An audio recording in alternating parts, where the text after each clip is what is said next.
Olá pessoal, Sandra Luz aqui com vocês. Hoje é um vídeo simples, simplório, apenas para falar um pouquinho sobre esse livro que eu comprei recentemente, que é um livro chamado Mandala. É um livro do Rutger Dauka. Formas que representam mandalas como formas que representam a energia do cosmos e a energia divina.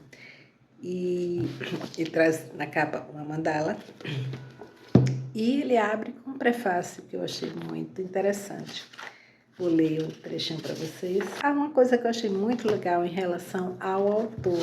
O autor ele já começa falando um pouquinho que o livro não é sobre um livro de leitura, né, naquele sentido da leitura, mas um livro onde ele diz que é um caminho, né? Então, ele vai dando algumas dicas, traz alguns exercícios, pede para que você pinte algumas mandalas, orienta como você fazer uma meditação ativa através das mandalas e por aí vai. Tem algumas coisas nesse sentido. Fala sobre o que é exatamente a mandala. Significa círculo, literalmente é um círculo.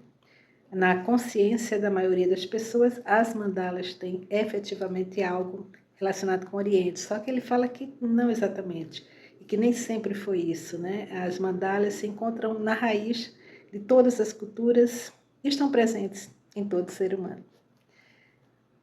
E aí ele traz a questão do Jung, né? Como com o Jung, que colocando aqui nos tempos modernos, o Jung se ocupou realmente em trabalhar as mandalas e descobriu que elas surgem como imagens interiores, espontâneas, particularmente em situações de profunda crise interior.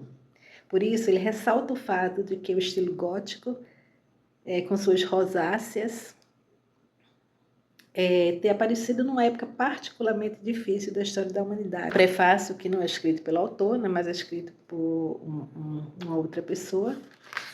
Também fala bem trazendo muita clareza sobre o que é a mandala, né? Então ele fala: o verdadeiro centro de um círculo é o ponto. Um ponto, no entanto, não tem dimensão nem lugar. Assim, ele escapa não apenas à nossa percepção, mas também à nossa imaginação. Não pertence ao nosso mundo, porque nele tudo tem extensão e dimensão, pois o mundo é forma.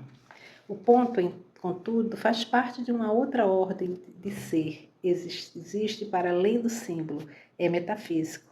No sentido literal do termo, o ponto simboliza a unidade, a totalidade, a perfeição, sendo, por isso, também quase todas as culturas e épocas um símbolo de Deus. O ponto contém tudo, mas só em potência e não em estado manifesto. Dele nascem o círculo e a esfera, que são as suas formas de manifestação. Aquilo que no ponto ainda é potência metafísica ganha através de um círculo e das esferas a sua configuração. O círculo, e agora vamos ao círculo. O círculo é um ponto com mais dimensão. Assim, ele vive do ponto central e é definido por ele, mesmo quando esse ponto não é apreensível por nós. O ponto e o círculo, Deus e o mundo, o uno e o múltiplo, o irrevelável e o revelável, o conteúdo e a forma, o metafísico e o físico. São muitos pares de conceitos que se referem à mesma coisa. Metaforicamente, poderíamos pensar como também na relação entre a semente e a planta adulta e reconheceríamos que no pequeno, na parte, já está contido todo. Uma vez que nós, seres humanos, necessitamos sempre de dimensionalidade para podermos reconhecer algo.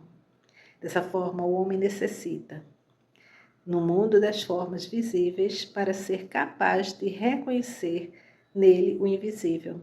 Precisamos, assim, de um corpo para podermos ter experiências de conscientização. O mundo visível é o veículo que nos coloca em contato com o transcendental. Deus se revela no mundo, diriam os cristãos. E o budista diria: o Nirvana e o Prakriti são idênticos. Ibn Arabi, o mestre sufi, também declara a mesma coisa ao afirmar: com certeza, não existe nada além de Deus, o Altíssimo. suas qualidades e seus atos. Tudo pertence a ele, tudo vem dele e se movimenta em sua direção. Se ele se separasse do mundo, ainda que apenas por um piscar de olhos, no mesmo instante o mundo desapareceria. O mundo não só existe porque ele o conserva e o vigia.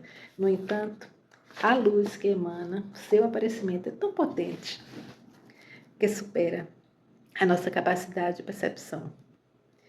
E só podemos reconhecer sua criação quando ela o oculta.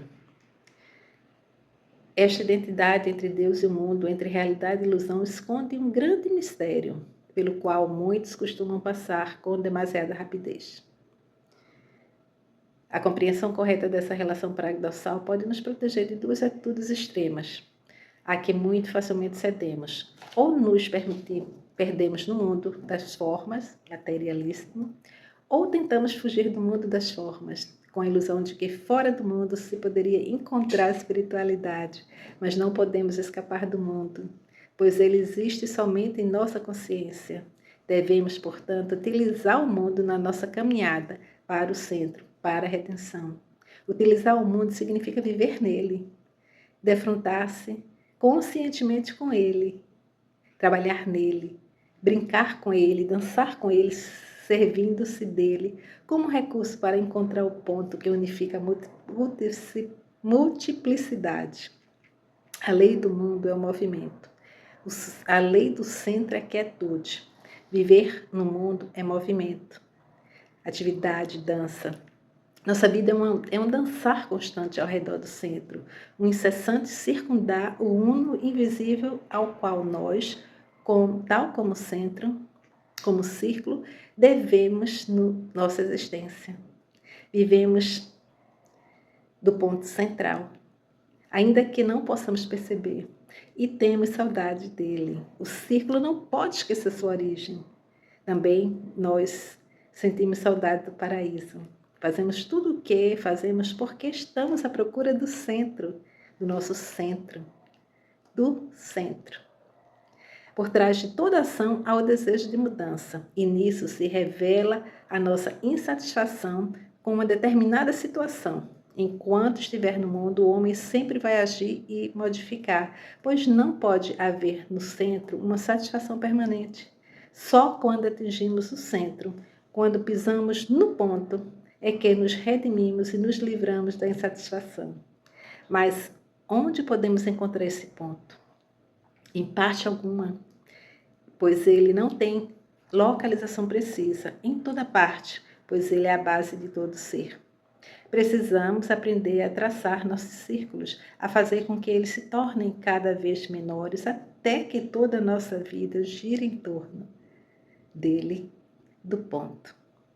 Não é por acaso que a antiga palavra grega para pecar significa ao mesmo tempo errar o ponto. Ao errar o centro, vivemos em pecado porque nos desagregamos. Trata-se de superar essa separação, de lançar uma ponte sobre um abismo, esse abismo. O girar contínuo ao redor do nosso centro é um modelo arquetípico da nossa vida e é um modelo fundamental da dança. Na sua origem, a dança é um evento ritual. Ela é a reprodução da vida humana. Assim, é possível utilizar a dança como um recurso para atingir experiências místicas, algo assim como fazer os derviches. Também os ritos que conhecemos como a procissão ou o giro do sacerdote em volta do altar têm por base o mesmo conteúdo simbólico, a dança em torno do centro. E aí ele vai dando a continuidade aqui sobre esse processo, né, do pintar, esse processo de se vivenciar essas mandalas, né? E aqui ele fala, os monges zens fazem de atos tão simples como ficar sentado, andar, tomar chá e atirar com flecha, com arco, um ritual e um recurso a mais em seu caminho. E aí ele vai falando mais sobre o livro, né? Todos nós dançamos constantemente ao redor do centro.